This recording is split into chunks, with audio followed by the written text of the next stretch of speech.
बिस्मिल्लाहिर्रहमानिर्रहीम। अस्सलाम वालेकुम व्यूवर्स, मैं हूं अतश मीम, consult decide and buy CDP properties बैरिया टाउन के प्लेटफॉर्म से।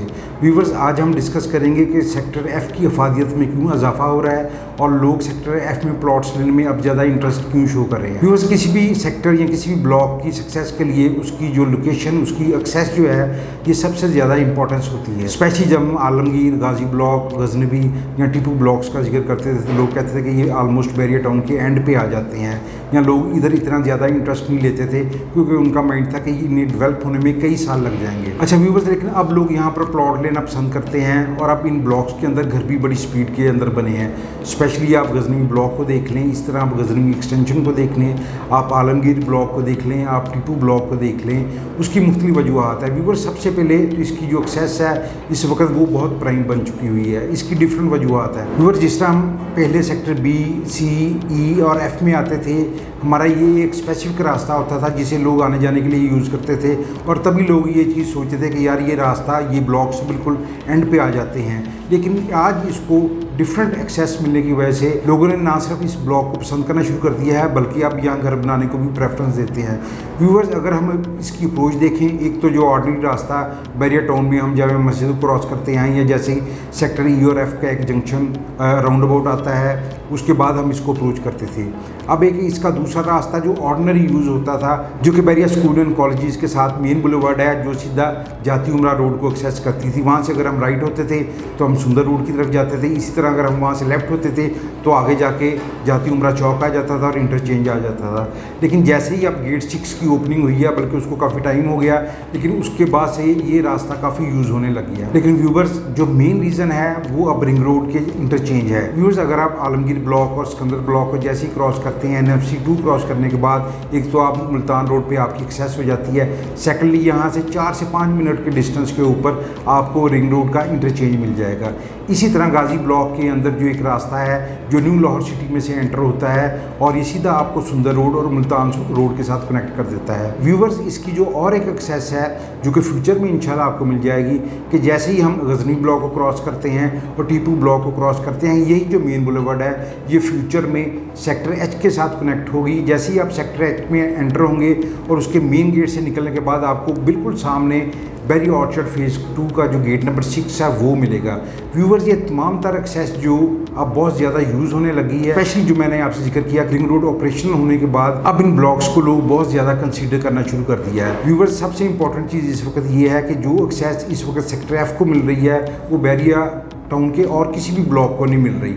आप इसे बैरिया टाउन का जो मेन एंट्रेंस है वहाँ से इसकी एक्सेस देख लें, इसी तरह आप जाती उमरा से इसकी एक्सेस देख लें, इसी तरह अगर आप सेक्टर एच में जो इंशाल्लाह कनेक्टिविटी फ्यूचर में हो जाएगी और वो बहुत ज़्यादा देर नहीं है, वो 6 माह से 1 साल के अंदर अंदर इंशाल्लाह ये भी पॉसिबिलिटी है कि ये एक्सेस भी आप लोगों को मिल जाएगी। इसी तरह इसकी एक जो मेन एक्सेस आप कह सकते हैं कि जो यहाँ से इसकी कनेक्टिविटी मुल्तान रोड के साथ होती है या मुल्तान रोड पर जो रिंग रोड का इंटरचेंज बना हुआ है उसकी वजह से। व्यूवर्स, ये इसकी एक रीज़न है। अच्छा व्यूवर्स, सेक्टर ई और एफ़ को मिलाने वाला अराउंड बाउट कह लें या उसे हम कनेक्टिंग रोड कह लें या जंक्शन कह लें, जो सेक्टर ई और एफ़ को आपस में कनेक्ट करता है, वो आईफल टावर के करीब वो राउंड अबाउट है। इसके बिल्कुल एक साइड के ऊपर आपको बहुत बड़ा आपको ग्रैंड जैस्मिन मॉल मिलेगा जो कि इसी साल ऑपरेशनल होने जा रहा है। इसके बिल्कुल राइट साइड के ऊपर आप देखते हैं तो आपको आईफल टावर मिलेगा। इस तरह जिस तरह आप आईफल टावर को क्रॉस करते हैं टुवर्ड्स कायद और गजनी ब्लॉक की तरफ आते हैं तो राइट साइड के ऊपर आपको PSO का फ्यूल स्टेशन मिलेगा, उसके बिल्कुल साथ आपको इम्तियाज़ मार्ट मिलेगा। और इसी तरह जब आप गजनी ब्लॉक की तरफ टर्न करते हैं तो मेन बुलेवार्ड के ऊपर राइट साइड के ऊपर आपको बैरिया का सिनेमा मिलेगा।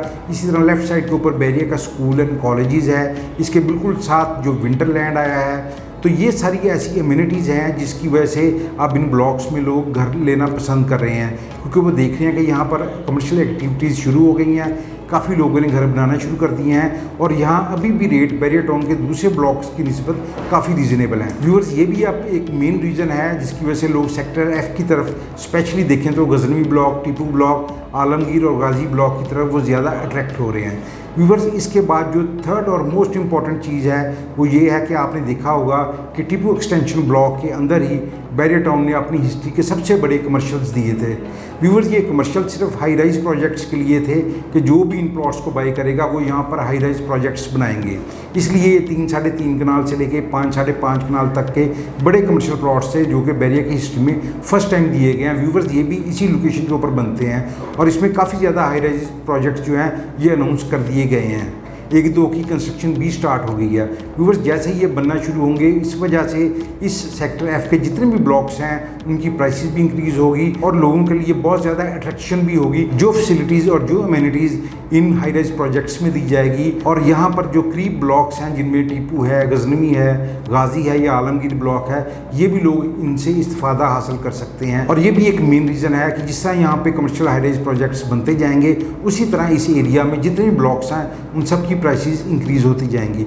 व्यूवर्स, इस वक्त जो प्राइसेस हैं वो काफ़ी रीज़नेबल हैं। अगर हम थोड़ा सा इन ब्लॉक्स की प्राइसेस को देखते हैं, अगर सबसे पहले हम गजनवी ब्लॉक को डिस्कस करें, इसी तरह गजनवी ब्लॉक के 2 फेज़ बनते हैं। अगर हम इसके पहले वाले फेज़ में देखते हैं तो यहाँ अप्रॉक्सीमेट जो प्राइस है वो 150 से लेके 165 के दरमियान में है। इसी तरह जो इसका दूसरा फेज़ है वहाँ पर अगर हम प्राइस देखते हैं वो तकरीबन 1,50,00,000 से लेके 1,40,00,000 तक है। व्यूवर्स, इसके बाद जो टीपू ब्लॉक है वहाँ पर अगर हम ओवरऑल प्राइसेस को देखें तो वो 10 मरला प्लॉट की जो प्राइसेस हैं वो तकरीबन 1,20,25,00,000 से लेके 1,45,00,000 रुपए तक हैं। इसी तरह अगर हम कनाल की प्राइसेस देखते हैं तो वहाँ एक कनाल के प्लॉट की प्राइस तकरीबन 2,20,00,000 से लेके 2,50,60,00,000 रुपए तक है। अगर कोई कॉर्नर प्लॉट है उसमें कोई एक्सेस लैंड ज़्यादा है तो उसकी प्राइस कुछ ज़्यादा भी हो सकती है। व्यूवर्स, इसी तरह अगर हम आलमगीर और गाजी ब्लॉक को देखते हैं तो यहाँ 10 मरला प्लॉट की जो प्राइसेस हैं वो एवरेज 95 से लेके तकरीबन 1,20,00,000 रुपए तक है। और अगर हम एक कनाल के प्लॉट की प्राइसेस देखते हैं तो ये गाजी ब्लॉक में 1,90,00,000 रुपए से लेके 2,20,30,00,000 रुपए तक और उसकी मेन बुलेवर्ड के ऊपर तकरीबन 2,40,50,00,000 तक अवेलेबिलिटी हो जाती है। और इसी तरह हम अगर आलमगीर ब्लॉक में देखते हैं तो यहाँ पर तकरीबन आपको 2,30,00,000 से लेके 2,50,00,000 रुपए तक एक कनाल का प्लॉट मिल जाता है। बाकी 10 मरला की जो प्राइसेस हैं वो इन दोनों ब्लॉक्स में एवरेज तकरीबन 95 से लेके 1,15,00,000 से 20,00,000 रुपए तक हैं। व्यूअर्स, इस वक्त जो हम इसकी लोकेशन डिस्कस की है और जितनी रोड से इसे एक्सेस मिल रही है, इसी तरह जो अम्यूनिटीज़ अब इसके नियर टू हैं और इसी तरह जो हाई राइज प्रोजेक्ट्स बनने जा रहे हैं, ये तमाम चीज़ें मिलके सेक्टर एफ के रेट्स को इंक्रीज़ करने में काफ़ी हेल्प करेंगी। अच्छा, अगर हम इस वक्त इन प्राइसेस को देखते हैं तो ये काफ़ी रीज़नेबल प्राइसेस हैं। इस वक्त ये टाइम है कि यहाँ पर बाइंग की जाए, आप प्लॉट यहाँ पर बाई करें। जिस तरह यहाँ पर डेवलपमेंट मज़ीद होती जाएगी उसी तरह इसके रेट्स मज़ीद इंक्रीज़ होते जाएंगे। और अगर आप इन ब्लॉक्स में कोई बाइंग सेलिंग करना चाह रहे हैं तो स्क्रीन पर मेरा नंबर आ रहा है 033301000618। आप इस पर मेरे साथ कॉन्टैक्ट करें या मुझे व्हाट्सएप करें और इंशाल्लाह मैं आपको कोशिश करूँगा फौरी रिप्लाई करूँ। शुक्रिया।